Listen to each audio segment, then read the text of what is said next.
as promised, I'm going to do my interview now with Mr. Christopher. We had an awesome dinner last night.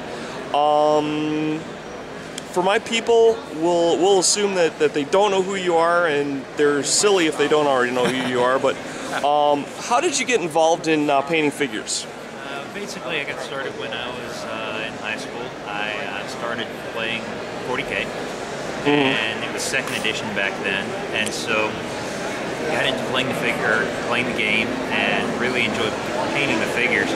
I actually wanted to paint the figures before that, just didn't have any money. And as a year or so progressed by, I realized that I did not really enjoy playing the game that much, just because of some of the way the terrain was set up and the way some of the people were adamant about knowing all the rules and everything like that. Right.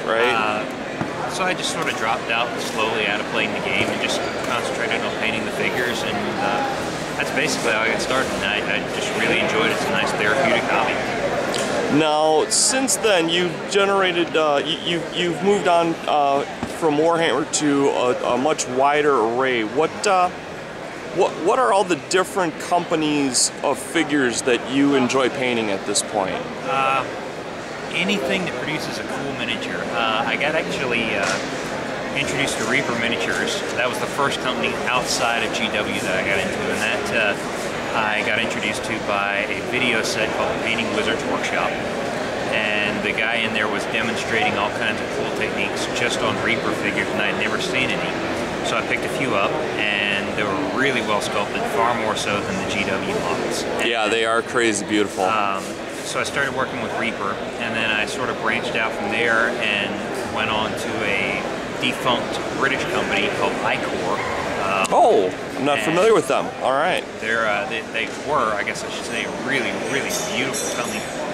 They actually produced these models here, these Celtic models. The models are still produced. Icor, before they went belly up, sold the rights to a secondary company, and that company has since sold the rights to another British company called Brigade Models.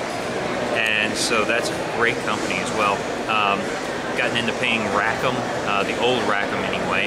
A lot of Crucible miniatures from RAFM, some old Ralpartha, which is now Iron Wind Metals. Privateer Press, obviously. Crocodile Games produces really good stuff. Dark Age Games. Just anything I can get my hands on that is it's a really nice looking model. I don't like to limit myself to, I only paint Games Workshop models because they're the biggest and the best. I don't like doing that, so anything that looks cool I do. Now, you're blowing me away with how many different companies you know. So I'm gonna just take a dive off the deep end and assume that you probably have some favorite sculptors. Oh yeah. What? Tell me who your favorite sculptors are. Number one on the list is a German by the name of Werner Klock. The reason I like him, every one of his miniatures, I believe, let me see if this is one of his or not. Nope, that's not one of his. I can tell you if it is just by looking at the model. This is one of his. All right. He does the perfect eyes for miniatures. They're these really beautiful almond shapes, and they're great for learning how to do eyes. And the models that he does, they have very soft lines, and he does a lot of all the features on his models look very elvish, but they're very soft, and there's no real hard angles on the models. Which GW tends to have a lot of hard angles. Easy to paint. They're so easy to paint, and they're beautiful models too. Besides Werner Klock, there's a sculptor for Reaper by the name of Ben Sines. He does most of their monsters, and of course, I love Sandra Garrity. I was waiting for Sandra Garrity. She's a legend. 30 years, 40, 50, who knows? I mean, but she's a great sculptor, funny lady, and just extremely nice. Fantastic stuff. The only thing I don't like about her models are the eyes, because they're like the size of the head of a pen, and they're tiny, aren't they? Yes. Yeah, I hear you. Everything else about the stuff I love. So those are probably my 3 favorite sculptors out of all of that. She told me a story. She was sending a green off to be modeled, and I guess her daughter like dropped the model and broke the hand off. And so she had to redo a hand in like under an hour that's dragon sized, and she pulled it off. So yeah, that absolutely blew me away. There is one other guy that actually lives about 20 minutes away from me back home named Bobby Jackson. He sculpts all of the townsfolk figures for Reaper. So oh wow! Yeah, all the just the little, you know, the sweeping moms and the crying children. And something like without that. a battle axe, yes, or exactly. a mace, Yeah. right? Because that's the problem. I mean, you know, can you imagine a town full of adventurers? I mean, it must look like, you know, like the French Rebellion. Exactly. So right. I know we talked about this earlier, but I just want to touch on it because it was really interesting. Tell me about what it was like to get started to paint that one elven army. Oh, the wood elves, yeah. Because I know that your process is extremely in-depth and very time-consuming. Basically what I did, and you guys, if you haven't seen my channel, check it out. It's not finished because I got into some other business ventures. But basically what I did was I took one section of guys. I started out with just the archer miniatures. And I clipped them all off the sprue, stuck them in different areas, each of the pieces in different areas of a tackle box. And I would pull out like just the arms and I clean up all the arms, throw them back into that section. Can you imagine all of that? Oh my god. 48 archers, yeah. And, oh my god! And then, you know, pull the heads out, do those. And I finally got to the point where I could assemble them. And broke them up into 3 different sections that I would paint in 3 different colors. That way, and at the end, what I would do is combine them back together. That way, I'd have some variety within the unit. Oh, that's ingenious. Well as overall. Take tips here, guys. And so I got started on it. They're most of the way done, but like I said, other business opportunities arose, and so I take advantage of those, and they're still sitting on the table right now. But it's something I'm definitely looking forward to finishing because I would love to have that full-scale display army.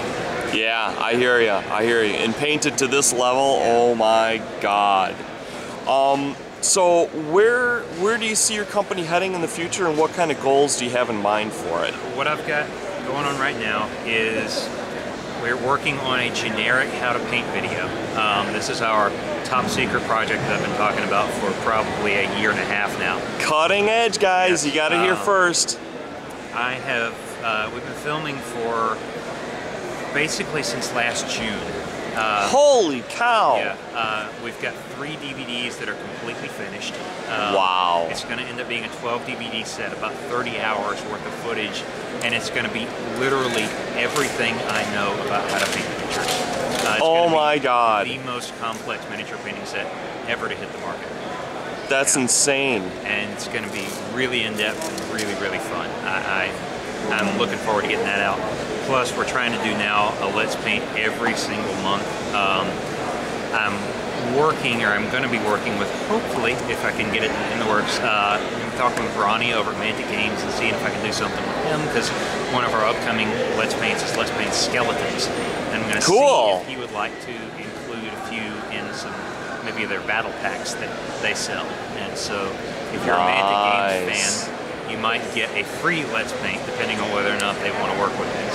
So, hey, very cool, very cool. And that's the great thing about entrepreneurs. Entrepreneurs are, we're all kind of like family. Oh, yeah. You know, you'd think it's cutthroat, but you know what? I've been to conventions myself, and it's really weird. Everybody seems to get along. Yeah. It's a fantastic thing. Last thing I want to do before I run out of time is I want to shoot over here and show everybody what you've got going on here. He's got an amazing library of information here, and you've covered a number of different like army styles. Right. What I tell people is that each figure featured in the DVD sets is kind of like the canvas, and what you're actually learning is the techniques. What you're applying to that canvas, so you can take the techniques and you can apply them to any other model that you want to. It just so happens the particular canvas we're using is the model that's featured in the video. Gotcha. Okay, so I'm going to wrap that up. Christopher, I want to thank you so much for your time. Absolutely. You do fantastic work, and we're so lucky on YouTube to have you. Okay, thank you very much. Take care. Bye-bye.